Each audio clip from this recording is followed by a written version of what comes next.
گیت گاتا رہوں میں نبی کے، ہو توفیق ایسی عطا یا الہی۔ الحمدللہ رب العالمین، والصلاة والسلام على سید المرسلین، اما بعد فاعوذ باللہ من الشیطان الرجیم، بسم اللہ الرحمن الرحیم، الصلاة والسلام علیک یا رسول اللہ وعلى آلك وصحابك يا حبيب الله، الصلاة والسلام عليك يا نبي الله وعلى آلك وصحابك يا نور الله۔ جامعات المدینہ کے بے شمار طلبہ جمع ہیں، ان کا تربیتی 3 روزہ اجتماع چل رہا ہے۔ اس ضمن میں مدنی مذاکرہ ہے۔ آج 10ویں شب محرم یعنی عاشورہ کی رات ہے، اور بھی کثیر اسلامی بھائی تشریف لائے ہوئے۔ انشاءاللہ سوالن جواباً ہم اسلام کی بہت ساری باتیں سیکھیں گے۔ اس میں دنیا کے مختلف ممالک سے آئے ہوئے ریکارڈ شدہ ٹیلی فون سے بھی ہم سوالات سنیں گے، اور انشاءاللہ سوالات کے جوابات دینے کی کوشش کی جائے گی۔ اگر بھول کرتا پائیں تو فوراً میری اصلاح فرمائیں۔ مجھے آئیں بائیں شائیں کرتا، اپنے موقف پر بلا وجہ اڑتا نہیں، شکریہ کے ساتھ رجوع کرتا پائیں گے انشاءاللہ عز و جل۔ صلو علی الحبیب صلی اللہ تعالی علی محمد، توبو الی اللہ، استغفر اللہ، صلو علی الحبیب صلی اللہ تعالی علی محمد۔ میرا نام ہے عبدالجبار اطاری، کوٹ اطاری سے۔ میرا یہ تھا کہ محرم شریف میں جو لوگ نیاز راتوں کو پکاتے ہیں، کھچڑا پکاتے ہیں، تو وہ مختلف کیسٹ لگاتے ہیں اور جو ہے نا میوزک ان میں ہوتا ہے۔ تو میرا سوال یہ تھا کہ ایسا کرنے سے کیا ہم سے حضرت امام حسین خوش رہیں گے یا رنج رہیں گے؟ تو بہت ساری رات جو ہے وہ یہ کرتے ہیں، اور صبح تک جو نماز کا بھی جو اہتمام نہیں کر پاتے۔ اس کے لیے پاپا کیا ارشاد فرماتے ہیں، اور اس کے لیے جو ہے نا ہمیں وہ تھوڑی معلومات چاہیے۔ اس سلسلے میں پہلے بھی عرض کیا میں نے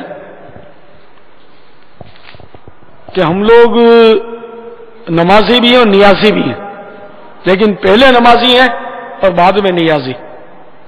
نماز فرض ہے، نیاز مستحب ہے۔ تو فرض جو ہوتا ہے وہ مستحب پر مقدم ہوتا ہے، اوپر ہوتا ہے۔ تو نیاز ضرور کیجئے،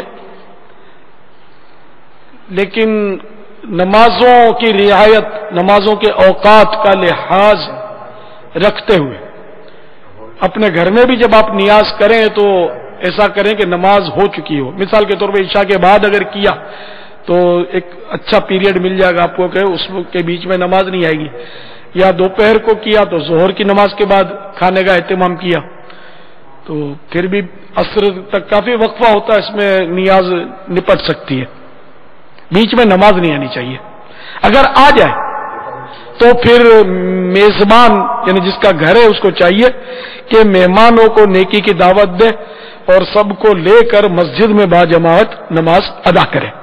اسی طرح جو گلیوں میں دیگیں چڑھاتے ہیں، ان کو بھی میں نے عرض کیا ہوا ہے، ایک بار پھر عرض کر دیتا ہوں کہ یہ سڑکیں جو ہیں یہ ہمارے چلنے کے لیے ہمارے پیسوں سے بنی ہوئی ہوتی ہیں۔ ظاہر حکومت کسی فرد کا نام نہیں ہوتا، نہ وہ اپنے پلے سے خرچ کرتا ہے، یہ قوم کا ہی پیسہ ہوتا ہے، اس سے یہ سڑکیں تعمیر کی جاتی ہیں۔ اب یہ بعض نیازی حضرات جو ہیں نیاز کرنے والے وہ گلیوں میں دیگیں چڑھا دیتے ہیں فرش پر، لوہے کا وہ تکونا چولہا رکھ کے لکڑیاں جلا کر تو وہ اس پہ جلاتے ہیں. اچھا، پھر گلی قنات کے ذریعے بند کر دیتے ہیں، مکمل بعض اوقات گلیاں بند کر دیتے ہیں. تو یہ لوگوں کا ان گلیوں سے گزرنا، راستہ چلنا، یہ لوگوں کا حق ہے. تو اس طرح بسا اوقات حقوق عامہ تلف ہوتے ہیں، اور حقوق عامہ تلف کرنا یہ ناجائز ہے، گناہ کا کام ہے. ایک تو یہ. دوسرا یہ کہ گلیوں میں سڑکوں میں دیگیں چڑھانے سے وہ زمین پر گڑھے پڑ جاتے ہیں، ڈامر کی، اور خاص کر یہ روڈ ہوتے ہیں یا ویسے بھی ایک بہت زیادہ آگ جلے گی تو وہ ظاہر ہے کہ پتھر کو بھی پھاڑ دیتی آگ، تو وہاں گڑھے پڑ جاتے ہیں، سڑک بدنما ہو جاتی ہے، ناہموار ہو جاتی ہے. اور آج کل ویسے ہی وہ کمر کا درد بہت چلا ہے. وہ باب المدینہ کی ایک ڈاکٹر نے سروے کے مطابق مجھے خبر دی تھی کہ باب المدینہ میں نوجوانوں کی کمر کے کیس بہت ہیں. تو اس کی وجہ بھی یہ بتائی کہ زیادہ تر وہ نوجوان جو ہیں وہ اسکوٹر چلانے والے ہوتے ہیں، ان کے کمر کے کیس زیادہ آتے ہیں اسپتال میں. تو کیونکہ باب المدینہ کی سڑکیں ناہموار ہوتی ہیں، یہ باب المدینہ میں وہ جو تھے اس لیے انہوں نے اپنے شہر کا بتایا، وہ ہر جگہ تقریباً ہمارے ملک میں یہی حال ہے. تو ناہموار سڑکوں پر اسکوٹر چلانے سے گڑھوں میں وہ پھدکتی رہتی ہے، اسکوٹر جمپ دیتی ہے. تو اس طرح وہ جھٹکے آتے ہیں کمر پہ. تو جھٹکے جب غیر معمولی جھٹکا کبھی لگتا ہے تو بعض اوقات یہ کہ وہ ہڈی جو وہ سرک جاتی ہے جوڑ سے اپنے، یا کسی نس پر کوئی زد پڑ جاتی ہے، کوئی نس دب جاتی ہے. تو اس طرح وہ کمر کے درد میں، پھر کمر کا درد ایک بار آ جاتا ہے نا تو گلے پڑ جاتا ہے نا، پھر آسانی سے جان چھوڑتا نہیں ہے.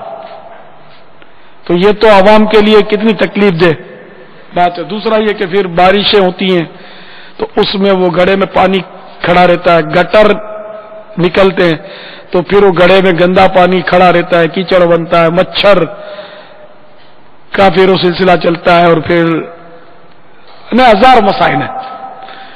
یہ سارے مسائل نہ بھی ہوں تو یہ سڑک ظاہر ہے کہ اس کو توڑ پھوڑ دینا یہ منع ہے. ویسے قانونی بھی جرم ہے، لیکن قانون نافذ کرانے والے بعض اوقات نہیں بولتے کچھ، لیکن ہمارا قانونی جرم ان مانوں کا ہے کہ یہ ممانعت ہے. سڑک کوئی بھی کھود نہیں سکتا جب تک وہ باقاعدہ پرمیشن نہ لے. اکثر جو یہ گلیوں میں یہ روڈیں بند کر کے جو دیگے چڑھاتے ہیں نا، ان میں آپ کو شریف لوگ میں نہیں سمجھتا کہ بڑا مشکل ہے کہ آپ ان میں کوئی شریفوں کی چھانٹی کر سکیں. ساری رات گل گپاڑا کریں، وہ گالیاں تو تیری میری وہ لگی وہ دھوم دھڑک کے، اور پھر یہ بتایا نا کہ یہاں پر یہ لوگ کیسٹیں بھی میوزک والی بجاتے ہیں. تو یہ کس طرح کے لوگ ہوں گے؟ شریف لوگ تو نہیں ہوتے ہوں گے. بہت مشکل ہے کہ اس میں کوئی شریف پھنس جائے تو الگ بات ہے، لیکن عموماً یہ لچے اور اس طرح کے وہ جھگڑالو قسم کے یا بدماش علاقے کے دادا گیر پیدا گیر شودے، یہ اس طرح کے لوگ یہ سڑکوں پہ کرتے ہیں. جو مہذب لوگ جو ہے نا وہ نیاز گھر میں کرتے ہیں اپنی جیب سے. باقی یہ کیا کرتے ہیں، وہ تیراک کر کے دیتا ہے کہ نہیں آئے نکال، اس طرح وہ چندے کرتے ہیں اور پھر وہ دیکھے چڑھاتے ہیں اور امام علی مقام کے وہ عاشق بنتے ہیں تھوڑی. یہ طبقہ آپ جو کہہ رہے ہیں یہ طبقہ اس کا انکار نہیں، لیکن ایک طبقہ ہے باپا وہ شوقین ہے، یعنی وہ مطلب کہ محرم میں آپ کو نیاز کرتا ملے گا، وہ آپ کو ربیع النور شریف میں نیاز کرتا ملے گا، 11ویں کی دیگ میں نیاز کرتا ملے گا. یہ شوقین لوگ اسلامی بھائی ایسے نوجوان ہوتے ہیں گلی میں، کیا یہ آپس میں چندہ کر کے آپس میں پیسے ملا کر اگر گلی میں اس طرح کی دیگیں چڑھا دیتے ہیں تو اگر یہ واقعی آپس میں کرتے ہیں اور کسی سے بل جبر چندہ نہیں لیتے تو ایک گناہ سے تو بچ گئے. ایک گناہ سے بچ گئے کہ چندہ لینا گناہ نہیں ہے کسی کا. جیسے مسجدیں بنتی چندے سے ہیں، لیکن آپ نے کبھی نہیں سنا ہوگا کہ مسجد بنانے کے لیے کسی نے کسی کو تڑی دی ہو کہ دیتا ہے کہ نہیں دیتا.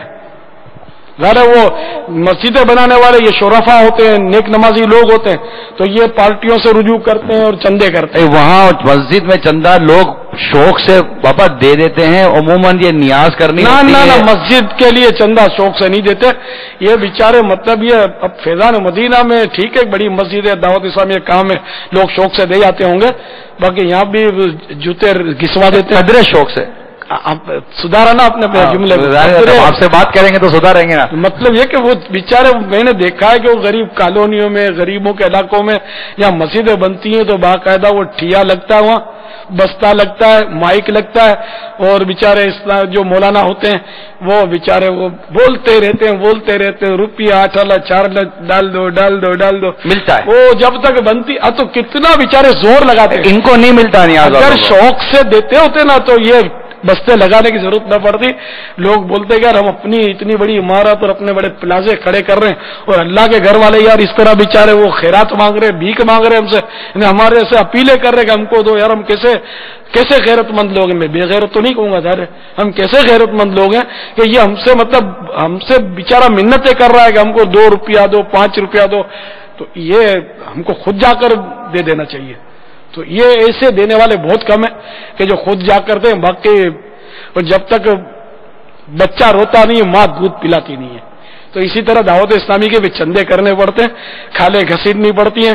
آپ کو اگر اتنی خوش فہمی ہے تو آئندہ سال کے اعلان کر دیں کہ ہمارا کوئی بھی اسلامی بھائی کھال لینے کے لیے نہیں آئے گا, جس کو دینا ہے وہ فیضان مدینہ پہنچا دینا. پھر آپ دیکھیں آپ کو آپ کا بھاؤ پتہ چل جائے گا کہ کتنی کھالیں فیضان مدینہ لوگ دینے آتے ہیں. اسی طرح وہ چندہ جو کرتے ہیں نا زکوٰۃ اور فطرہ اور فلاں, تو آپ ایک ہی بستہ مت لگوانا اور بس اعلان کر دینا کہ فیضان مدینہ میں ہم چندہ لے لیں گے, آپ آئیے ہمیں دے جائیے. آپ کو پتا چلے گا کون دے جاتا ہے. کوئی نہیں آگے دینے, کوئی نہیں آگے نہیں کہوں گا, لیکن آپ کو بھاؤ پتا چل جائے گا کہ کتنے دینے آتے ہیں. اس فیضان مدینہ کے لاکھوں روپے خرچہ ہے, لاکھ نہیں ہے لاکھوں روپے تو خالی اس کا بل آتا ہوگا. تو آپ اگر ہاتھ پیر نہیں مطلب مارو گے, پارٹیوں کو فون نہیں کرو گے, پارٹیوں کے بعد جا کر نہیں بیٹھو گے. ہم نے بھائی جوتے گھسے فیضان مدینہ بنانے کے لیے 2.25 کروڑ کا پلاٹ لیا. اس کے لیے جو ہم پارٹیوں کی منتیں کرتے تھے, مجھے پتا ہے نا, میں خود جاتا تھا, ہم لوگ مل کے جاتے تھے, ان کو منتیں کرتے تھے, ان کے پاس بیٹھتے جا کر ان کو سمجھاتے تھے, کنونس کرتے تھے. اور بیچارے اسلامی بھائی وہ دوڑ کے 5 روپے 10 روپے اس طرح جمع کیے. ہم نے بوریاں بھری ہیں یہاں تو فیضان مدینہ تھا ہی نہیں نا, گلزار حبیب میں وہ اعلان کیے ہیں کہ جیب خالی کرو, اور اس طرح لوگوں کو زور دلایا ہے جیبیں خالی ہوئی ہیں, بوری بڑی ہے نوٹوں کی. تو بڑا زور لگا کر ان کو فضائل سنا کر ان کی مطلب ہے کہ وہ اب جو سمجھدار ہے میں جو کہنا چاہتا ہوں ان کی کس طرح دیکھو جو بھی پیسہ دے گا نا وہ واہ کر کے نہیں دے گا, آہ کر کے دے گا.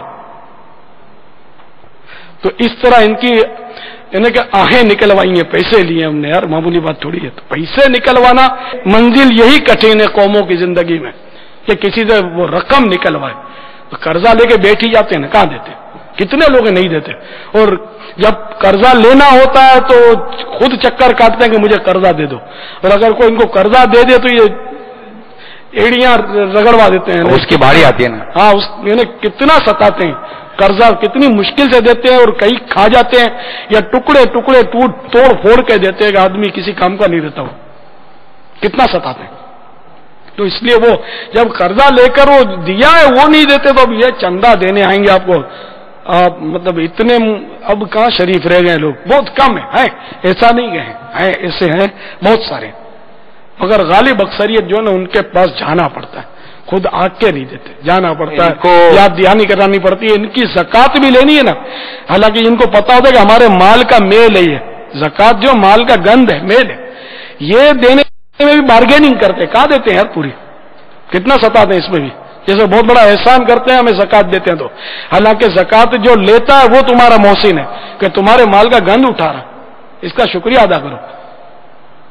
تو بہرحال بہت نازک دور ہے. تو اسی طرح یہ کہ وہ شرافت سے کوئی ان کو کھچڑے پکانے کے لیے, وہ بھی ایسے لوگوں کو, اوباش لوگوں کو جو نماز تک نہیں پڑھتے, بے نمازیوں کو, اور اس طرح کے مطلب علاقے میں غل گپاڑے کرنے والوں کو شرافت سے پیسے دے گا, بہت انہیں سمجھ سے باہر ہے, نہ دے گا نا. تو یہ بس وہ تڑیاں, اگر یہ دے دے شرافت سے تو ان کو کیا ضرورت ہے تڑیاں مارنے کی. ہاں ظاہر ہے. تو اس کا مطلب یہ کہ یہ اتنے بڑے دکھاوے کرنے کے لیے زیادہ دیگے نہ چڑھائیں, آپس میں دوست مل کر ایک آدھ دیگ چڑھا دیں, اور وہ بھی اپنی مطلب ذاتی جگہ پر یا کہیں مطلب باورچی خانے سے پکوا لیں. ہماری گلی خراب نہیں کریں، گلی ہماری ہے، خیر ہم لوگوں کی، ہم جو رعایا ہے ان کی گلی ہے، یہ نہ جانے کتنوں کے اس سے مطلب نقصان پہنچا دے، اس طرح گڑے مطلب الٹے سیدھے کر کے، اور کتنے بیچارے وہ غریب گر جاتے ہوں گے، کوئی ضعیف بیچارے گر جاتے ہوں گے، ان کو چوٹیں آ جاتی ہوں گی، بعض اوقات معمولی چوٹ جان لیوا ہوتی ہے، بوڑھے آدمی کی چوٹ جو ہے وہ اترتا خون ہوتا ہے، بولتے ہیں اترتا خون ہوتا ہے، وہ جلدی بھرتی نہیں ہے۔ تو اس لیے مطلب یہ کہ مہربانی کر کے گلیوں میں یہ دیگیں نہ چڑھایا کریں، اگر وہاں کا تھانہ اجازت دے تب بھی نہ چڑھا کریں کہ تھانے کے ابا کی گلیاں نہیں، گلیاں ہماری ہیں، رونق لگی آپ کی ہیں ابا، گلی میں رونق بھی ہوتی ہے۔ مسجدوں کی رونق بڑھاؤ نا یار، رونق تو یہ جگہ دیکھو، لائٹیں لگاتے ہیں، فیضان مدینہ میں کیسی رونق لگی ہوئی ہے ماشاء اللہ، رونق اس کو کہتے ہیں، آدمی جمع کر دیں تو وہ اس کے لیے وہ مطلب میوزک والی یہ کیسیٹیں چلائیں، کیسیٹیں بجائیں اور یہ بولے گا ہم اماموں کے عاشق ہیں، جن کے آپ اس کا دعویٰ کرتے ہیں انہوں نے تو سجدے میں سر کٹایا، اور آپ رات کو گڑبڑیں کر کے مطلب گل گپاڑے کر کے وہ سونے جاتے ہیں نماز کا ٹائم ہوتا تو۔ شمشیر بکف قاتل ہے کھڑا اور کوئی رہے سجدے میں پڑا،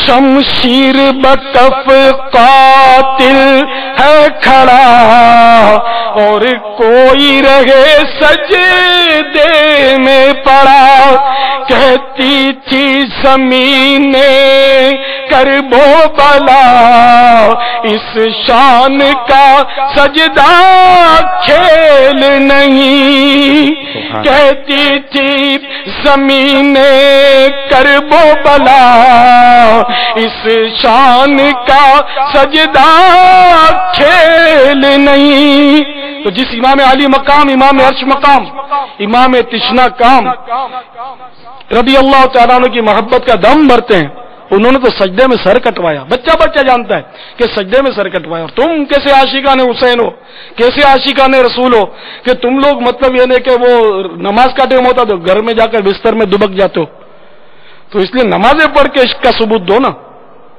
قربانیاں دو، راہ خدا میں سفر کرو قافلوں میں، اور اس طرح مطلب قربانی دے کر آپ ان کی قربانیوں کو خراج تحسین پیش کر سکتے ہیں۔ دیگیں مطلب وہ انڈیل کر اپنے میدے میں، وہ جیسے کو ایک شعر پڑھا کرتے تھے ہم، تو میں نے اس کو انہیں سبھی لوگ لکھا ہوا پڑھتے تھے، اب تو پتہ نہیں اب بھی لکھتے ہوں گے، پانی پیو تو یاد کرو پیاس امام کی، پیاسو یہ ہے سبیل شہیدوں کے نام کی۔ تو جب مجھے شعور پیدا ہوا تو میں نے کہا پانی پی کر پیاس یاد کرنا اور امام کی پیاس کو یاد کرنا، یہ ذرا کہ دونوں کا میل کھا نہیں رہا، تو میں نے پھر اس میں اپنے طور پر ترمیم کر لی، اپنے طور پر پیاسے رہو تو یاد کرو پیاس امام کی، ہے نا، روزہ رکھو تو یاد کرو پیاس امام کی، پیاسے رہو تو یاد کرو پیاس امام کی، پیاسو یہ ہے سبیل شہیدوں کے نام کی۔ اب ٹھنڈے شربت پلا کر اپنے بولتے پیاسو یہ ہے سبیل شہیدوں کے نام کی، تو پیاسا تو رہا کب، پانی پہلے پلایا، پانی پیو تو یاد کرو پیاس امام کی، پیاسو یہ ہے، اب پیاسا رہا نہیں تو پیاسو کس کو کہہ رہے ہو، تو یہ شعر یوں ذرا کھٹکتا ہے نا۔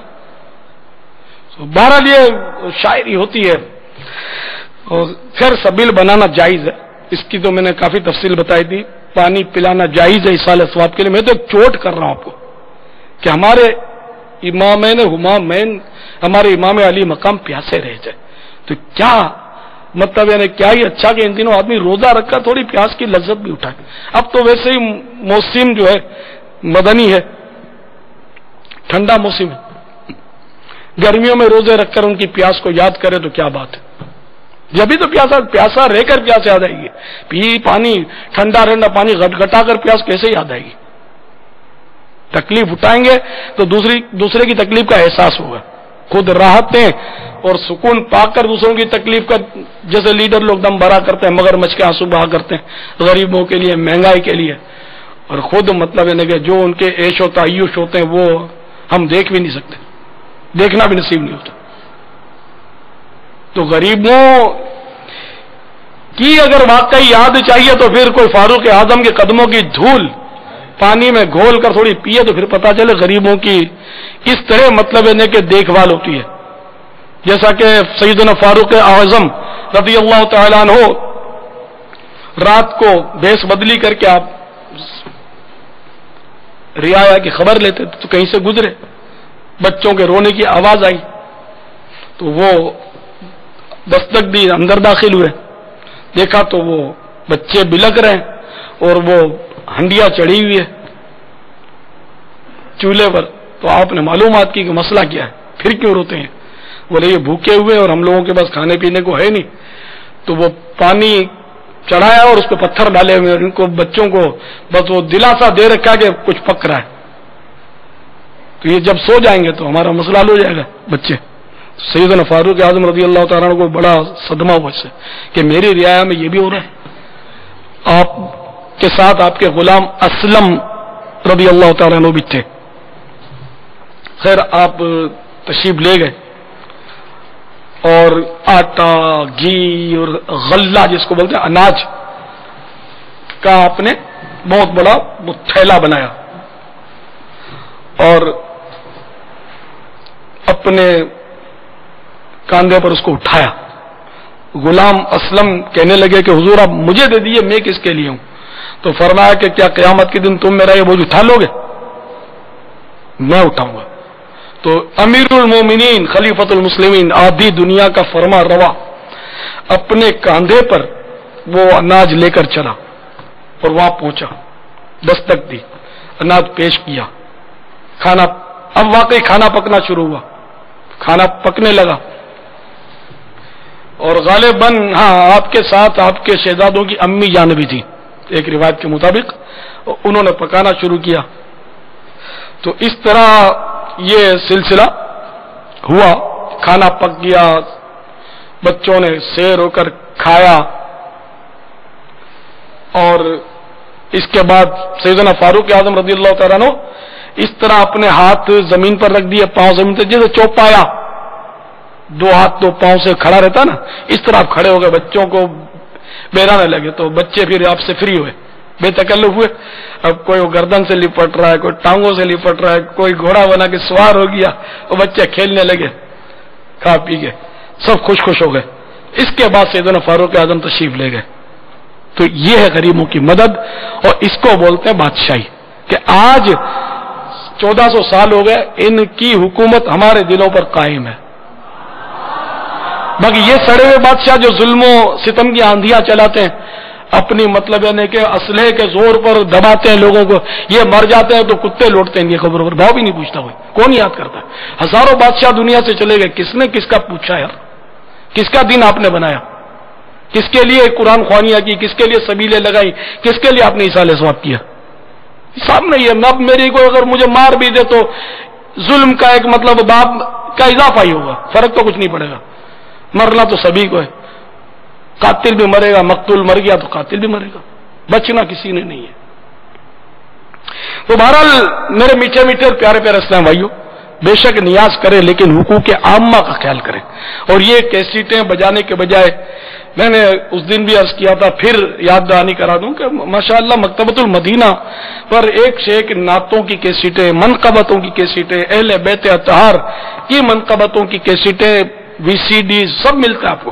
تو الحمدللہ مکتبۃ المدینہ سے کیسٹیں لیں, وی سی ڈیز لیں, بیانات کی وی سی ڈیز لیں, محرم شریف کے تعلق سے بھی بیانات ہوتے ہیں ان کی وی سی ڈیز لیں, محرم شریف کے مدنی مذاکرات کی بھی وی سی ڈیز مل سکتی ہے کچھ سابقہ, وہ لے کر آپ اپنے سبیلوں پر, اپنے جہاں اس طرح کی تقاریب کریں وہاں یہ وی سی ڈیز چلائیں, لوگوں کو اس طرح نیکی کی دعوت کا سلسلہ کریں, فائدہ اٹھائیں نا اس سے.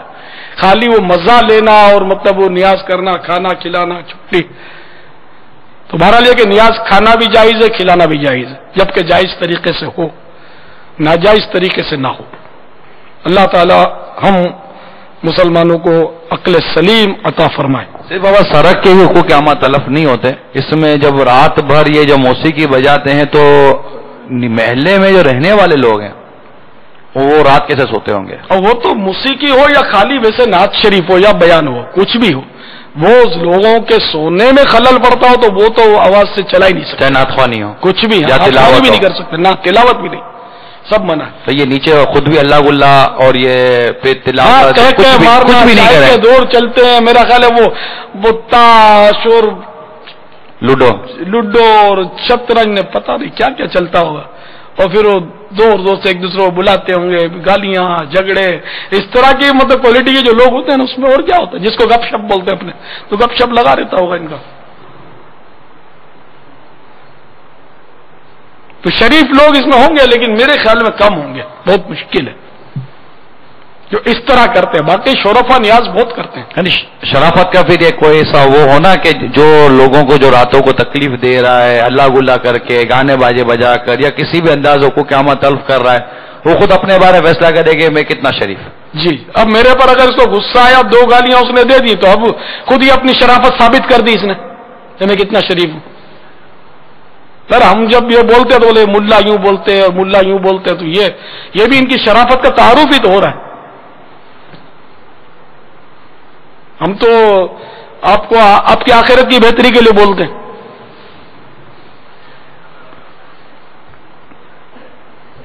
اب آپ پکا کر ویسے محلے میں کھلاتے بھی ہیں. کھلانا تو پڑے گا, اتنا کھا نہیں سکیں گے نا. یہ الگ بات ہے کہ اس طرح کے لوگ جو ہوتے ہیں نا, بعض اوقات وہ جیسے بریانی کریں گے, اچھی بوٹیاں, وہ ترکیب ہوتی ہے سب. تو رات کو کلیجیاں گائے کاٹیں گے, کلیجیاں تو بھیجا تو گردے, ان کا صبح ناشتہ ہوتا ہے. سمجھے, یہ عوام کو تھوڑی کھلاتے, ٹھیک ٹھاک ترکیب ہوتی ہے. اس میں پیسوں میں بھی خرد برد ہوتا ہوگا, کئی جگہ پر کچھ نہیں کہہ سکتے, سب ترکیبیں بنتی ہوں گی. تو ایسوں کو چندہ دینا بھی کیا رشوت ہی ہو.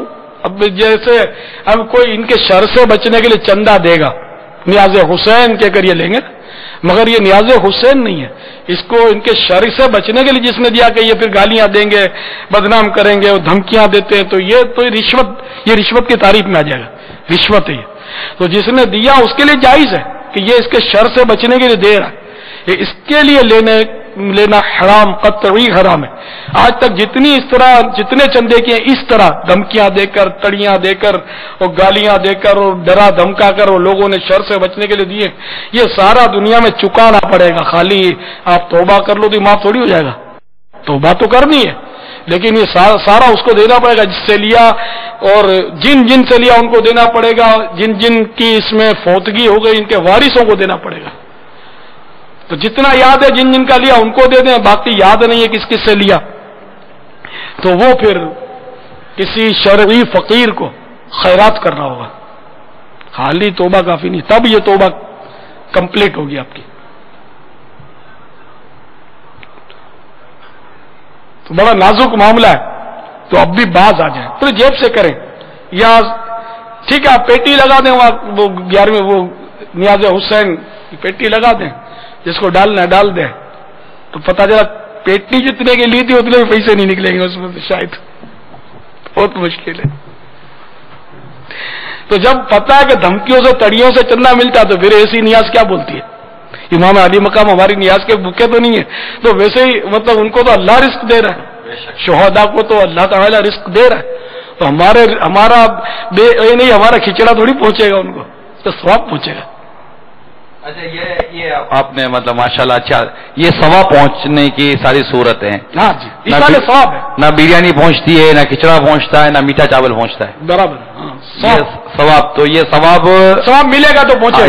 ابھی بھڑکیاں دے کر رشوتوں کے انداز پہ چندہ لے کر جو پکایا تو اس کا تو ثواب ملے گا. کتنا پیارا پہنچے گا بھی نہیں ثواب, کتنا پیارا مدنی پھولے گا. بس اب یہ تو سمجھ سکتے ہیں کہ ہمیں سمجھنا چاہیے کہ یہ جو کام کر رہے ہیں اس میں ثواب ہے یا نہیں ہے. اب یہ اللہ تعالیٰ امیل سن کو سلامت رکھے.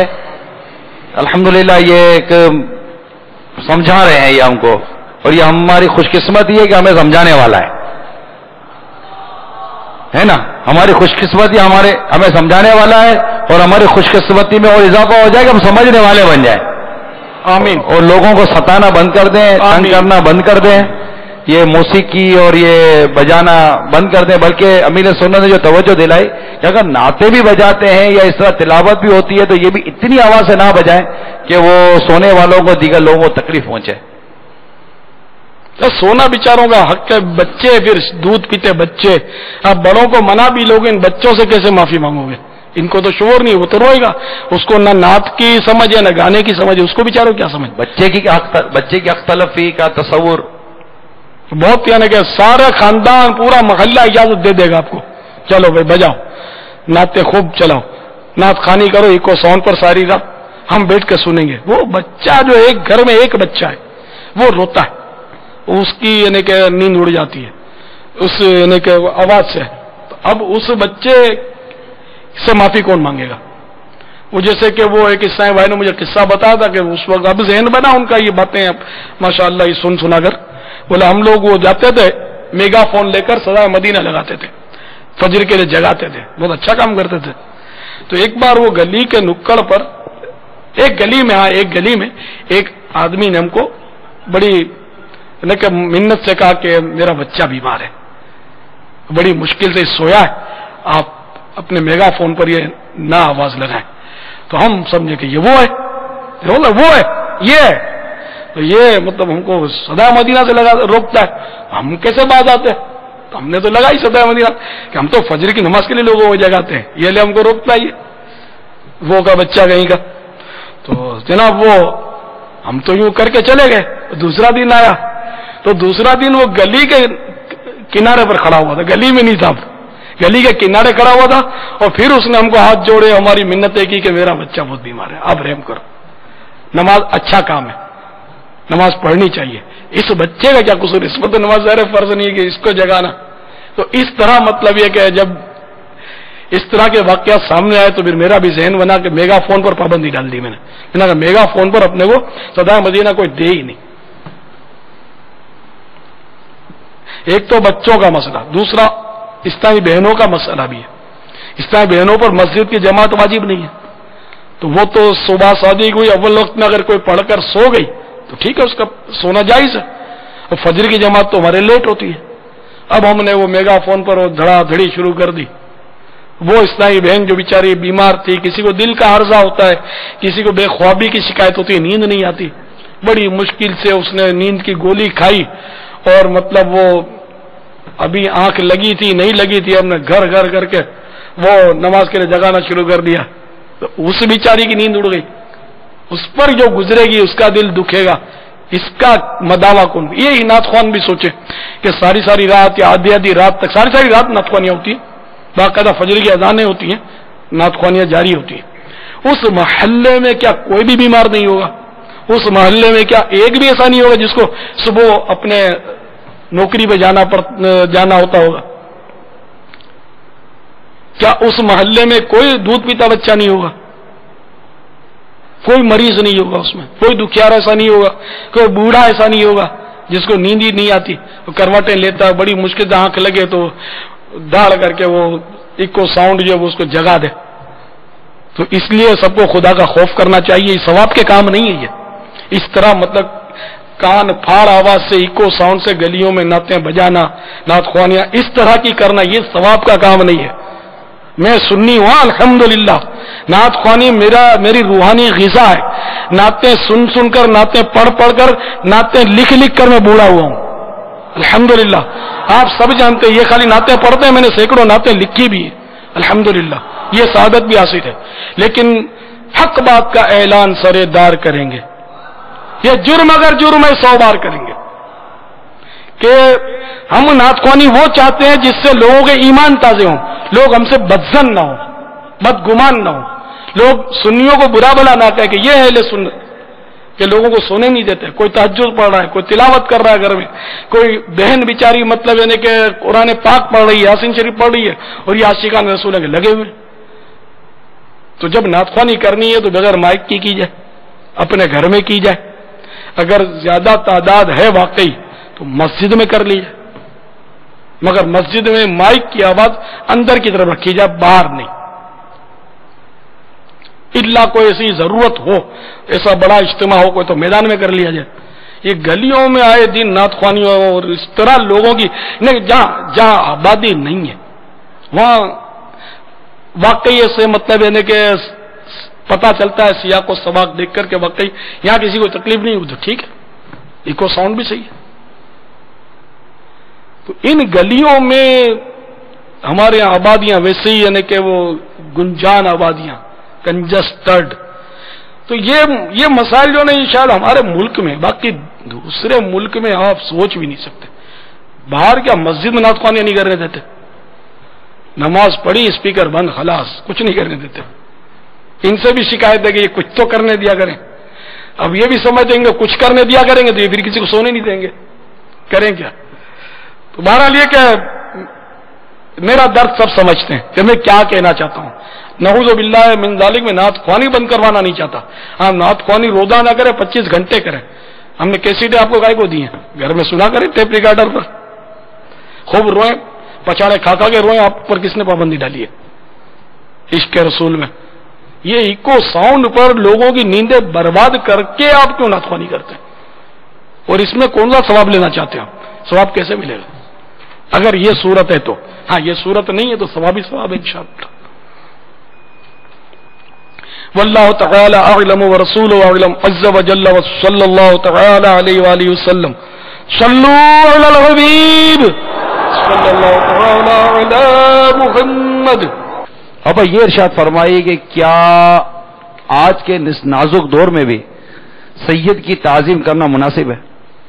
تعظیم تو مطلب سید کی کسی بھی دور میں ہو کریں گے انشاءاللہ. جو میرے آقا صلی اللہ تعالی علیہ وآلہ وسلم کے خاندان سے تعلق رکھتے ہیں، جو امام علی مقام امام حسین رضی اللہ تعالیٰ عنہ کی اولاد میں سے ہمارے سر کے تاج ہیں، تو تعظیم تو ہر دور میں کی جائے گی ان کی، چاہے نازک دور ہو چاہے مضبوط دور ہو. اس ضمن میں آپ کو ایک مدنی بہار سناتا ہوں.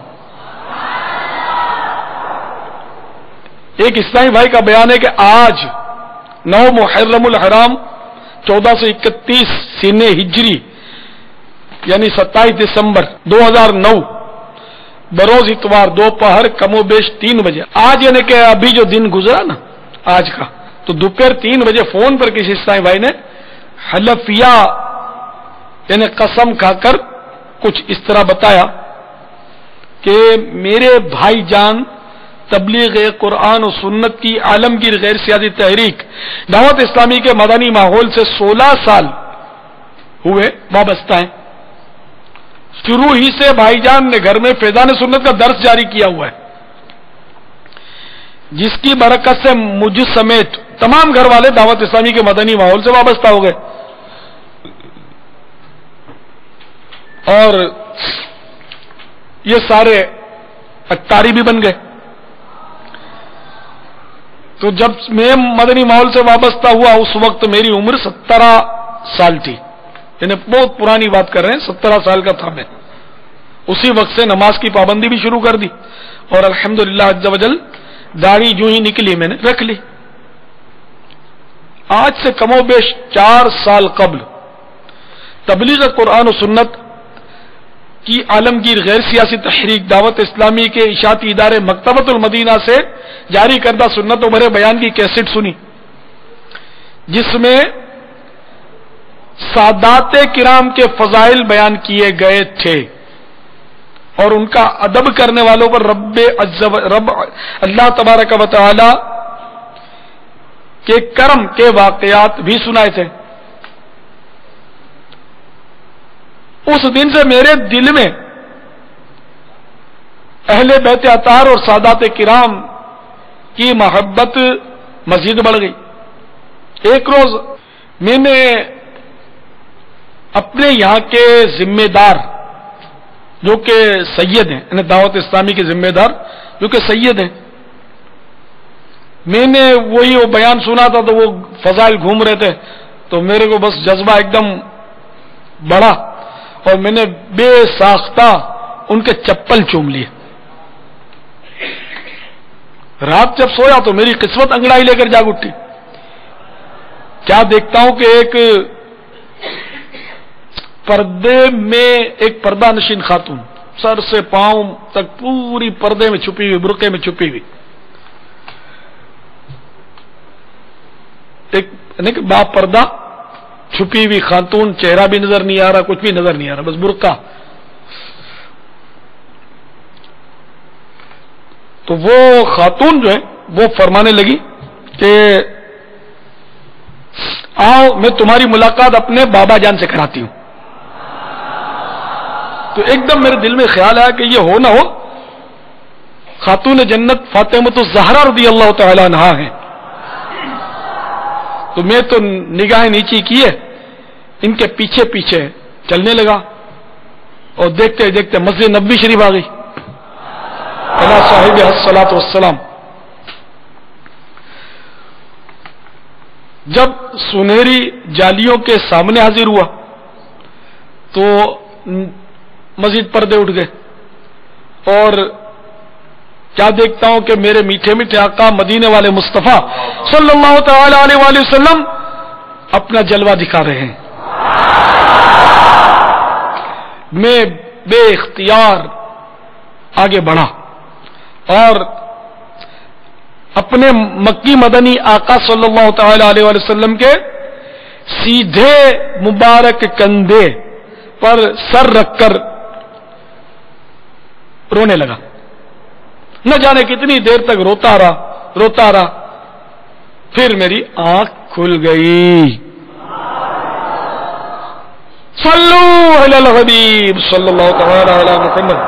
تو دیکھا اپنے سید کی تعظیم کی تو ان کی امی جان خوش ہو گئی بی بی فاطمہ رضی اللہ تعالی عنہا اور اپنے بابا جان کی زیارت کروا دی. الحمدللہ. تو بہرحال یہ کہ کسی دور میں بھی سادات کی تعظیم کی جائے وہ ضرور رنگ لائے گی. انما الاعمال بالنیات. تو اس لیے سیدوں کا ادب کرنا چاہیے لیکن یہ کہ اپنے دل پر غور بھی کریں. جیسے کہ اب کوئی سید زیادہ ہے اور ہے امرد تو پھر اس کی اس کے ہاتھ چومنا یا پیر چومنا یہ ہرگز نہ کریں کہ اس میں پھر شیطان اپنا کام دکھائے گا. بلکہ اپنے ماحول میں اس طرح چینا جھپٹی کرنا ہاتھ چومنا پیر چومنا یہ بعض اوقات ماحول کو خراب بھی کرتا ہے. اس کا بھی خیال رکھیں. اس طرح دیکھ کر اس کے جوتے چھینیں گے چپل چھینیں گے چومیں گے تو عین ممکن ہے کہ دیکھنے والے جو ہیں وہ بدزن ہوں. تو ایسی کوئی حرکت نہیں کرنا. تو یہ کب ہوتا ہے چپل چومنا کہ جیسے کہ اس سید کے چپل رکھے اپنے کو پتا ہے کہ یہ رکھ کر گیا ہے اور اب اس کو پتا نہیں کہ پیچھے کیا ہو رہا ہے اور اب آپ نے چپل چپکے سے اس طرح چوم لیے کہ کسی نے دیکھا نہیں. نہ وہ سید زادے کو آ کر جتا رہے میں نے تو چپل چومے لے تو پھر تو کہیں ریاکاریوں میں پڑ جاؤ گے. اس کو بھی پتا نہ چلے کہ آپ نے صرف اس کی نسبت کی وجہ سے چپل چومے. تو اس طرح تعظیم کرتے ہیں تو کریں. مدینہ واللہ تعالی اعلم ورسولہ اعلم عز وجل وصلی اللہ تعالی علیہ وآلہ وسلم. شب عاشور ہے، کل یوم عاشور ہے. 10 محرم الحرام یوم عاشور کے حوالے سے اگر کچھ مدنی پھول آپ ہمارے مدنی چینل کے ناظرین اور یہاں کے شرکاء کو عطا فرما دیں جس پر عمل کر کے آج کی رات بھی فوائد حاصل کی جا سکے اور کل کے دن میں بھی فوائد حاصل کی جا سکے. سبحان اللہ. صلو علی الحبیب صلی اللہ تعالی علی محمد. تبلیغ قرآن و سنت کی عالمگیر غیر سیاسی تحریک دعوت اسلامی کے اشاعتی ادارے مکتبۃ المدینہ کے مطبوعہ مدنی پنصورہ کے صفحہ نمبر 318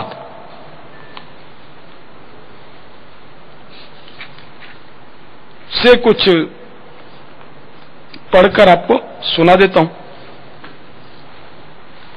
حضرت سیدنا عبداللہ بن مسعود رضی اللہ تعالیٰ عنہ کہتے ہیں کہ نور کے پیکر تمام نبیوں کے سرور دو جہاں کے تاجور سلطان بحر و بر صلی اللہ تعالی علیہ وآلہ وسلم نے فرمایا ہے کہ جو شخص عاشورے کے دن اپنے بال بچوں کے کھانے پینے میں خوب زیادہ فراخی اور کشادگی کرے گا یعنی زیادہ کھانا تیار کرا کر خوب پیٹ بھر کے کھلائے گا اللہ تعالی سال بھر تک اس کے رزق میں وسعت اور خیر و برکت عطا فرمائے گا.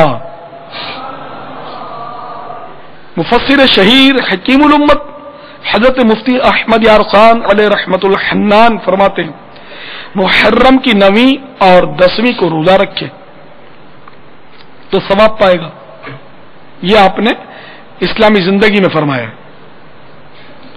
بال بچوں کے لیے 10ویں محرم کو خوب اچھے کھانے پکائے تو انشاءاللہ عز و جل سال بھر تک گھر میں برکت رہے گی. بہتر ہے کہ کھچڑا پکا کر حضرت شہید کربلا سیدنا امام حسین رضی اللہ تعالی عنہ کی فاتحہ کرے. بہت مجرب یعنی مؤثر و آزمودہ، یعنی آزمایا ہوا ہے کہ اس سے برکت ہوتی ہے. اسی تاریخ یعنی 10 محرم الحرام کو غسل کرے تو تمام سال انشاءاللہ عز و جل بیماریوں سے امن میں رہے گا، کیونکہ اس دن آب زمزم تمام پانیوں میں پہنچتا ہے. سرور کائنات شاہ موجودات صلی اللہ تعالی علیہ وآلہ وسلم نے ارشاد فرمایا، جو شخص یوم عاشورہ اسمد سرما آنکھوں میں لگائے تو اس کی آنکھیں کبھی بھی نہ دکھیں گی.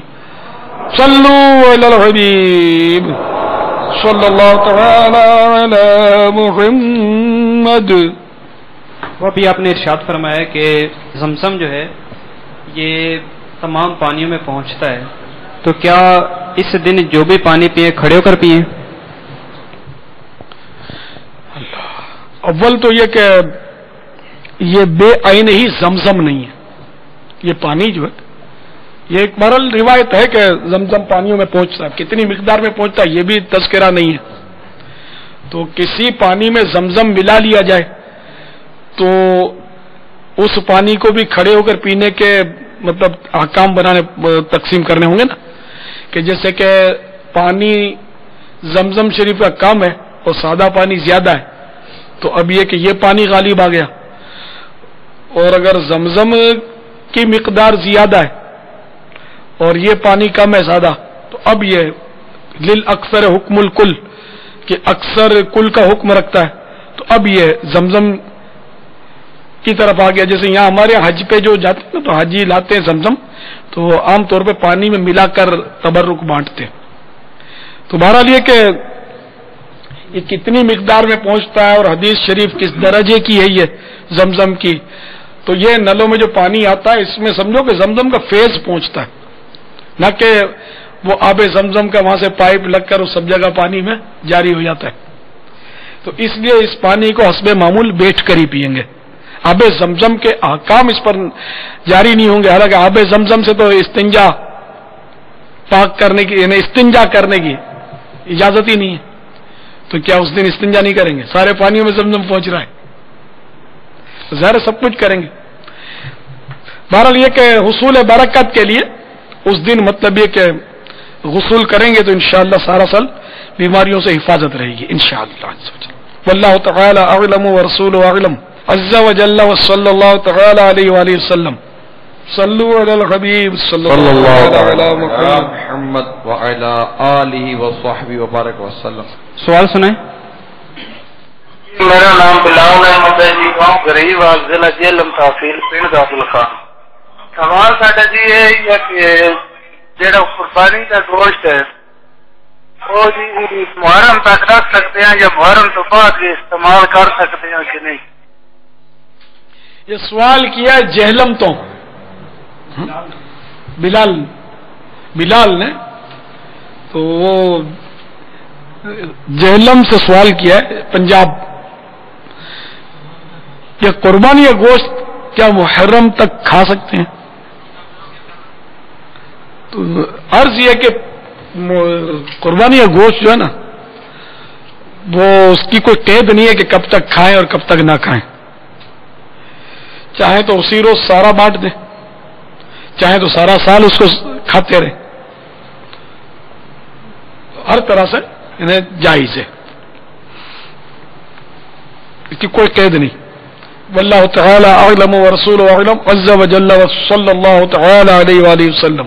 صلو علی الحبیب صلی اللہ تعالی علی محمد. سوال سنائیں. السلام علیکم ورحمۃ اللہ وبرکاتہ. حضور میں Naseer Ahmed Attari U S A کی اسٹیٹ کیلیفورنیا کے شہر یوبا سٹی سے عرض کر رہا ہوں. حضور میرا یہ سوال ہے کہ یزید کے بارے میں کیا عقیدہ رکھنا چاہیے؟ کیا وہ کافر ہے؟ برائے کرم بارے میں رہنمائی فرمائیں.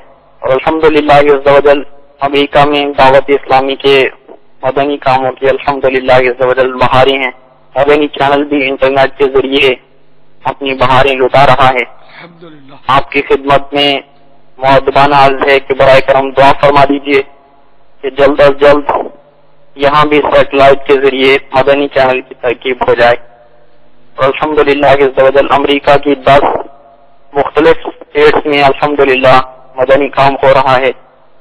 10 مختلف مقامات پہ ہفتہ وار اجتماعات کی ترکیب ہے. الحمدللہ مدنی قافلوں کی ترکیب میں بھی الحمدللہ دن بدن اضافہ ہو رہا ہے. اور آپ کی خدمت میں مؤدبانہ عرض ہے کہ برائے کرم مدنی کاموں میں استقامت کے لیے ہم سب کے لیے دعا فرما دیجیے. اور ساتھ ہی ساتھ میں آپ کی خدمت میں عرض گزار ہوں کہ برائے کرم امریکہ بھی تشریف لائیں اور یہاں تشریف لا کر الحمدللہ ہمیں اپنے مبارک ملفوظات سے یہاں تشریف لا کر امریکہ میں نوازیے. جزاک اللہ خیرا. السلام علیکم ورحمۃ اللہ وبرکاتہ. ورحمۃ اللہ وبرکاتہ. نصیر احمد بھائی بہت بہت شکریہ. آپ نے کیلیفورنیا امریکہ سے مدنی چینل کو فون بھی کیا, ہماری پذیرائی کی, حوصلہ افزائی کی, سوال بھی پوچھا اور مجھے امریکہ آنے کی دعوت بھی دی. بہت بہت شکریہ آپ کا. تو انہوں نے یزید کے بارے میں سوال کیا کہ اس کے بارے میں کیا عقیدہ رکھا جائے, اس کو مسلمان کہیں کافر کہیں, یہ کیا ہے؟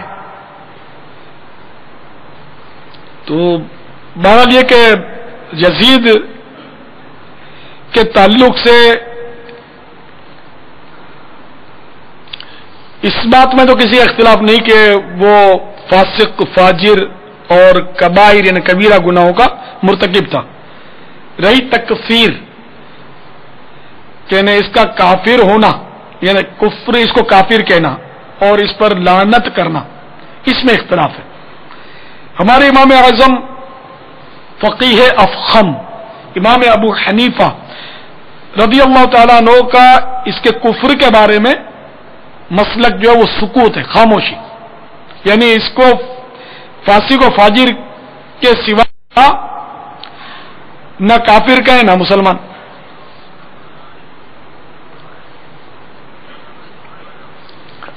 خود کافر کہیں گے نہیں, کوئی کہے گا تو اس کو منع کریں گے نہیں.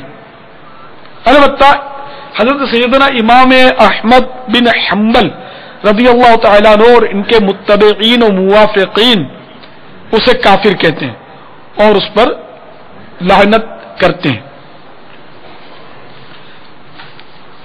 ہمارے لیے احتیاط اسی میں کہ امام اعظم رضی اللہ تعالیٰ عنہ کے مسلک پر عمل کریں, اسے فاسق فاجر ظالم بے شک کہیں اور جو کافر کہیں اسے منع نہ کریں. ہاں خود اپنی زبان سے اسے کافر نہ کہیں. میرے آقا اعلی حضرت امام اہل سنت عظیم البرکت عظیم المرتبت پروان شمع رسالت مجدد دین و ملت مولانا شاہ امام احمد رضا خان علیہ رحمت الرحمان فتح و رضویہ جلد 14 صفحہ 591 تا 92 پر کچھ اس طرح ارشاد فرماتے ہیں کہ یزید پلید قطعا یقیناً با اجماع اہل سنت فاسق و فاجر و جری علی الکبائر تھا. اس قدر پر ائمہ اہل سنت کا اتباع کو اتفاق ہے, صرف اس کی تکفیر و لعن میں اختلاف فرمایا. امام احمد بن حنبل رضی اللہ تعالیٰ عنہ اور ان کے اتباع و موافقین اسے کافر کہتے ہیں اور بتخصیص نام اس پر لعنت کرتے ہیں اور اس آیت کریمہ سے اس پر سند لاتے ہیں. پارہ 26 سورہ محمد آیت نمبر 22 اور 23. فَهَلْ عَسَيْتُمْ إِن تَوَلَّيْتُمْ أَن تُفْسِدُوا فِي الْأَرْضِ وَتُقَطِّعُوا أَرْحَامَكُمْ أُولَئِكَ الَّذِينَ لَعَنَهُمُ اللَّهُ فَأَصَمَّهُمْ وَأَعْمَى أَبْصَارَهُمْ. ترجمہ کنز ایمان. تو کیا تمہارے لچھن نظر آتے ہیں کہ اگر تمہیں حکومت ملے تو زمین میں فساد پھیلاؤ اور اپنے رشتے کاٹ دو؟ یہ ہیں وہ لوگ جن پر اللہ عز و جل نے لعنت کی اور انہیں حق سے بہرا کر دیا اور ان کی آنکھیں پھوڑ دیں. لچھن یعنی انداز. اعلی حضرت مزید فرماتے ہیں شک نہیں کہ یزید نے والی ملک ہو کر زمین میں فساد پھیلایا. حرمین طیبین نے خود کعبہ معظمہ اور روضہ طیبہ کی سخت بے حرمتیاں کی. مسجد کریم میں گھوڑے باندھے, مسجد نبوی شریف میں گھوڑے باندھے, ان کی لید اور پیشاب ممبر اطہر پر پڑے. 3 دن مسجد نبوی صلی اللہ تعالی علیہ وآلہ وسلم بے اذان و نماز رہی. مکہ و مدینہ و حجاز میں ہزاروں صحابہ و تابعین بے گناہ شہید کیے. کعبہ معظمہ پر پتھر پھینکے, غلاف شریف پھاڑا اور جلایا. مدینہ طیبہ کی پاک دامن پارسائیں, پاک دامن خواتین 3 شبانہ روز اپنے خبیث لشکر پر حلال کر دی. رسول اللہ عز و جل و صلی اللہ تعالی علیہ وآلہ وسلم کے جگر پارے کو 3 دن بے آب و دانہ یعنی بھوکا پیاسا رکھ کر ہمراہیوں کے تیغ ظلم سے پیاسا ذبح کیا. مصطفیٰ صلی اللہ تعالی علیہ وآلہ وسلم کی گود کے پالے ہوئے تنے نازنین پر بعد شہادت گھوڑے دوڑائے گئے کہ تمام استخاں مبارک یعنی ہڈیاں شریف چور چور ہو گئے. سر انور کہ محمد صلی اللہ تعالی علیہ وآلہ وسلم کا بوسا گاہ تھا, کاٹ کر نیزے پر چڑھایا اور منزلوں پھرایا. حرم محترم محضرات مشکوع رسالت قید کیے گئے اور بے حرمتی کے ساتھ اس خبیث کے دربار میں لائے گئے, یعنی یزید کے دربار میں لائے گئے. اس سے بڑھ کر قطع رحم اور زمین میں فساد کیا ہوگا؟ ملعون ہے وہ جو ان ملعون حرکات کو فسق و فجور نہ جانے. قرآن عظیم میں صراحتاً اس پر لعنہم اللہ, ان پر اللہ کی لعنت ہے فرمایا. امام احمد اور ان کے موافقین ان پر لعنت فرماتے ہیں. اور ہمارے امام اعظم رضی اللہ عنہ نے لعن و تکفیر سے احتیاطاً سکوت فرمایا کہ اس سے فسق و فجور متواتر ہیں, کفر متواتر نہیں. یہ مطلب سمجھے ایک اصول ہے کہ تواتر سے فسق و فجور ثابت ہے, روایتوں کے تواتر سے بیچ میں کوئی انقطاع نہیں, مطلب برابر ہے کہ آ رہے ہیں اس کے مطلب ہے کہ گواہ اور راوی. لیکن کفر میں تواتر نہیں ہے, نہیں اس طرح کی روایتیں نہیں ہے جس پر حکم کفر لگایا جا سکے. مگر ظاہر امام احمد بن حنبل رضی اللہ تعالیٰ عنہ کے پاس وہ دلائل تھے تو اس لیے انہوں نے کفر کا حکم لگایا, وہ اپنی جگہ پر بالکل بجا ہے. اگر ہم امام اعظم ابو حنیفہ کے مقلد ہیں تو ہم انہی کی پیروی کریں گے اور اس کو کافر کہنے سے سکوت کریں گے, خاموش رہیں گے. تو بہرحال اس سے فسق و فجور متواتر ہے اور کفر متواتر نہیں, اور بحال احتمال نسبت کبیرہ بھی جائز نہیں, نہ کہ تکفیر. اور امثال وعیدات مشروط بعد توبہ ہیں, لقولہ تعالی فسوف یلقون غیا الا من تاب. تو ان قریب دوزخ میں غی کا جنگل پائیں گے مگر جو تائب ہوئے, یعنی جنہوں نے توبہ کر لی تو ان کی توبہ قبول کر لی جائے گی, اللہ اپنی رحمت سے کرے گا. اور جو نہیں کرے گا تو گویا وہ غی جو جہنم کی ایک خوفناک وادی ہے اس میں ڈالے جائیں گے. اور توبہ تا دم غرغرہ مقبول ہے, آخری سانس تک بھی توبہ کر لیا, جو ایک مطلب اس کی کیفیت آتی ہے مرنے کی, اس سے پہلے توبہ کر لی تو توبہ قبول ہے, اس کے عدم پر جزم نہیں. اور یہی احوط و اسلم ہے, یعنی توبہ قبول نہ کرنے پر کوئی یعنی کہ اختلاف نہیں اس میں کہ توبہ قبول ہو جاتی ہے, اور یہی احوط و اسلم ہے کہ یہ سلامتی کی راہ ہے, اسی میں زیادہ احتیاط ہے. مگر اس کے فسق و فجور کا انکار کرنا اور امام مظلوم پر الزام رکھنا ضروریات مذہب اہل سنت کے خلاف ہے اور ضلالت و بد مذہبی صاف ہے. تو اس لیے وہ یزید جو ہے وہ ہے ہی برا اور اس کو برا کہنا ہی پڑے گا. صدر الشریعہ بدر الطریقہ حضرت مولانا مفتی محمد امجد علی اعظمی علیہ رحمۃ اللہ القوی بہار شریعت حصہ اول صفحہ 60 اور 61 پر فرماتے ہیں یزید پلید فاسق فاجر مرتکب کبائر تھا، کبیرہ گناہ کرنے والا تھا. معاذ اللہ عز و جل اس سے اور ریحانہ رسول سیدنا امام حسین سرکار رسول کے پھول صلی اللہ تعالی علیہ وآلہ وسلم رضی اللہ تعالیٰ عنہ سے کیا نسبت، یعنی یزید کو امام علی مقام سے کیا نسبت. آج کل جو بعض گمراہ کہتے ہیں کہ ہمیں ان کے معاملے میں کیا دخل، ہمارے وہ بھی شہزادے وہ بھی شہزادے. ایسا بکنے والا مردود خارجی ناصبی مستحق جہنم ہے. ہاں یزید کو کافر کہنے اور اس پر لعنت کرنے میں علماء اہل سنت کے 3 قول ہیں، اور ہمارے امام اعظم رضی اللہ تعالیٰ عنہ کا مسلک سکوت یعنی خاموشی، یعنی ہم اسے فاسق فاجر کہنے کی سوا نہ کافر کہیں نہ مسلمان. تو جو یزید کو اچھا کہتے ہیں وہ بیچارے بھی کہوں کیا کہوں وسوسے کا شکار ہے. تو اس لیے ان کو اس وسوسے کو دور کر لینا چاہیے. یزید نے بہت ظلم ڈھایا، بڑا ظالم تھا، بہت ہی ظالم تھا، اور اس نے امام علی مقام پر بھی ظلم ڈھائے. کربلا کا مارکا اسی کی وجہ سے سرگرم ہوا، اور اس کے علاوہ بھی جو اس نے مظالم ڈھائے وہ بھی فتح رضویہ شریف کے حوالے سے آپ نے سنے. تو جو لوگ یزید کی محبت نہیں چھوڑتے ان کو ڈر جانا چاہیے کہ حدیث پاک میں المرء مع من احبہ، جو جسے محبت رکھے گا اس کا حشر اسی کے ساتھ ہوگا، اسی کے ساتھ اٹھایا جائے گا. تو جو یزید کے ساتھ محبت رکھے گا وہ یزید کے ساتھ اٹھے گا. اور ہم امام علی مقام امام حسین سے محبت کرتے ہیں، ہم حسینی ہیں. انشاءاللہ آقا کے اس شہزادے کے ساتھ اٹھیں گے قیامت کے دن انشاءاللہ عز و جل. انشاءاللہ عز و جل. پاپا بھی کچھ دیر پہلے آپ نے وہ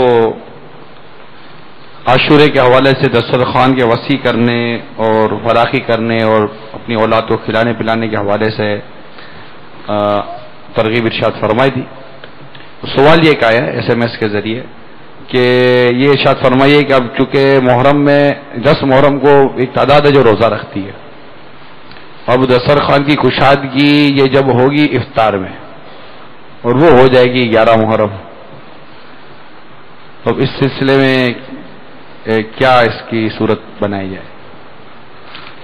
جب کشادگی ہوئی ہے جو پہلے بنا لیا 10 محرم کو، اب وہ کھائیں کبھی؟ واللہ تعالی علم. و آرٹیکل سے کیا بولوں؟ اب کشادگی سے مراد اگر واقعی دسترخوان بچھا کر اس میں مال کھلانا ہی ہے تو الگ بات ہے. باقی خرچی دے دینا بچوں کو، زیادہ خرچی دے دینا، اور چیزیں ایسی جو بعد میں کھائی جا سکتی ہیں، جیسے کہ وہ اب روزہ رکھا ہے تو افطار میں کشادگی کر دینا دسترخوان کی، تو انتظام تو پہلے سے عاشورے کے دن ہی ہوگا. شادی افطار کے بعد تو نہیں ہوتی ہوگا، جو بھی انتظام ہو رہا ہوگا وہ تو دوپہر سے شروع ہوگا ظاہر. تو بہرحال لے کے میں اپنے طور پر اس کی شرح کیا کروں، ورنہ خرچی بھی دی جا سکتی ہے، پھل دیے جا سکتے ہیں، خشک میوے دیے جا سکتے ہیں، بچوں کو اچھے اچھے کھلونے اچھے اچھے کپڑے دیے جا سکتے ہیں، پاکٹ منی جیب خرچی دے دی جائے ان کو، یہ بھی سمجھ میں آتا ہے، لیکن ان پر وسعت اور فراخی کرے. اس میں صلہ رحمی کا ایک نیت کر سکتا ہے اپنی اولاد پر یا جو بھی اپنے خاندان کے افراد کو کھلا پلا رہا ہے، صلہ رحمی کی نیت کرے گا تو اس کا ثواب پائے گا، اور کچھ بھی نیت نہیں کرے گا تو ثواب نہیں ملے گا اس کو. چاہے عاشورے کے دن بھلے نا دوپہر کو وہ کھلائے، نیت تو ہونی چاہیے نا اس کی کہ میں اس لیے وسعت کر رہا ہوں کہ میں اس کی فضیلت پاؤں، اللہ کی رضا کے لیے میں ایسا کر رہا ہوں. اب شربت بھی بہت ہی زیادہ پلایا جاتا ہے ان دنوں میں، ان دنوں روزہ رکھنا مشکل ہو جاتا ہوگا بیچاروں کو کہ وہ شربت اور کھچڑے کی دیگیں چڑھی ہوئی ہوتی ہے، لٹایا جاتا ہے بابا لنگر وغیرہ، گھومتے پھرتے ہیں نا، ان کے لیے تو بادام پستے والا شربت کا نام سن کر ہی منہ میں پانی آتا ہوگا. روزہ غریب کیسے رکھتے ہوں گے؟ پھر بھی انشاءاللہ یہ دیوانے تو رکھیں گے ہمارے مدینے کے ناظرین میں رکھیں گے انشاءاللہ. یہ اپنے کو تو عاشورے کے دن تو گھومنا پھرنا ہے نہیں، کیا ڈھول ڈمک کے سنو گے کیا یار؟ کیا دیکھو گے آپ روڈوں پہ جا کر؟ گناہ بھری، آج کل تو گناہ بھری ترکیبیں زیادہ نظر آتی ہیں اپنے کو روڈوں پہ، تو وہ ناچ رہے ہوتے ہیں، پھاند رہے ہوتے ہیں، کود رہے ہوتے ہیں. امام علی مقام کیا شہید ہوئے تو اس کی خوشی منا رہے، کیا کر رہی ہے؟ یہ ڈھول بجانا تو خوشی کی علامت ہوتی ہے. کیا خیال ہے آپ کا؟ ڈھول تو خوشی میں بھی جائز نہیں ہے ڈھول بجانا، اس کا مطلب یہ نہیں. یہ مطلب گناہ بھرے ماحول ہوتے ہیں. تو اس لیے ہم بھلے اپنی دوڑ مسجد تک ہے، بھلے لوگ بولتے ہیں ملا کی دوڑ مسجد تک، تو الحمدللہ ملا کی دوڑ مسجد تک اور ماڈرن کی دوڑ سنیما گھر تک ہوتی رہے. اللہ اگر ان کی دوڑ بھی مسجد تک آ جائے. آمین. ہم تو مسجد والے ہیں کہ وہ تو ہے نا کہ جو مسجد والے ہیں ان کے ایمان کی گواہی دے دو کہ جو مسجد کو آباد کرتا ہے اس کا تو بیڑا پار ہو. پاپا یہ ارشاد فرمائیے کہ کچرا کے متعلق کافی کلام ہوا. ہمارے عموماً کچرے کو کچھ اور کہا جاتا ہے، تو اب اس میں تو کیا کیا جائے کہ اب میں زبان بھی نہیں چل رہی کہ کچڑا یوں ہو گیا تو کچڑا یوں ہو گیا، کچڑے کو یوں لگاؤ تو کچڑے کو یوں کرو، لیکن اس کے جو نام مشہور ہے اگر اس پر یہ سارے جملے کہے جاتے ہیں تو ہاں وہ اصل کھچڑا میں تو یہ ہمارے یہاں کھچڑا بولتے ہیں عام طور پہ. ویسے اس کا جو کامن ناؤن جو ہے نا وہ ہے حلیم. اب یہاں بڑی آزمائش ہے. حلیم اللہ تعالی کا نام ہے اور کھچڑے کو بھی حلیم بولتے ہیں.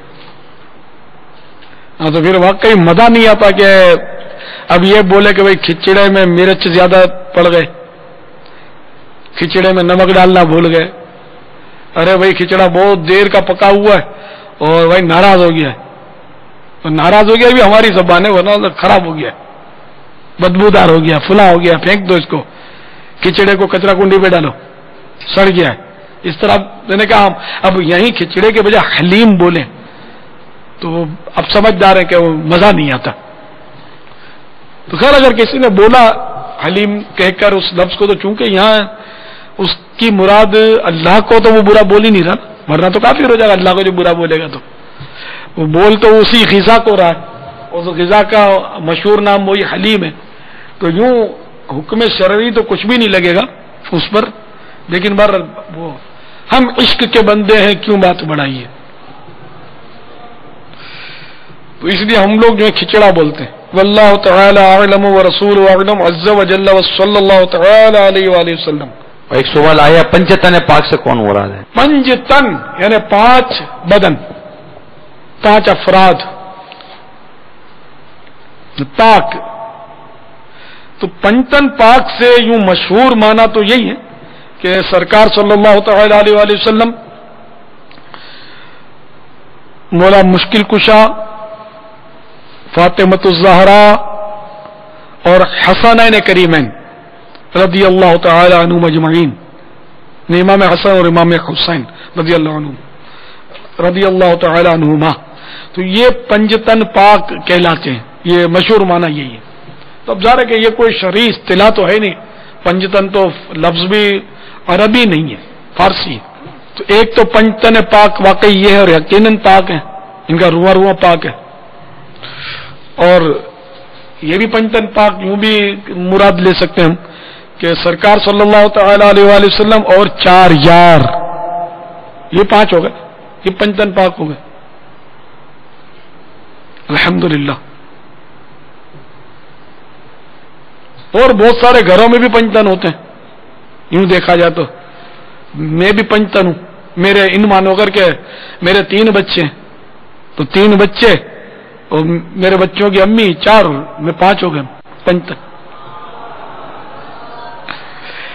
لیکن خیر یہ اصطلاح عام طور پہ انہی کے لیے کہی جاتی ہے، اہل بیت کے لیے. تو اچھی بات ہے، پنجتن پاک ان کو کہنا بہت اچھا ہے، کوئی مذائقہ نہیں ہے. الصلاۃ والسلام علیک یا رسول اللہ وعلی آلک وصحابک یا حبیب اللہ. سبحانک اللہم وبحمدک لا الہ الا انت استغفرک واتوب الیک. سبحانک اللہم وبحمدك لا إله إلا أنت أستغفرك وأتوب إليك سبحانك اللهم وبحمدك لا إله إلا أنت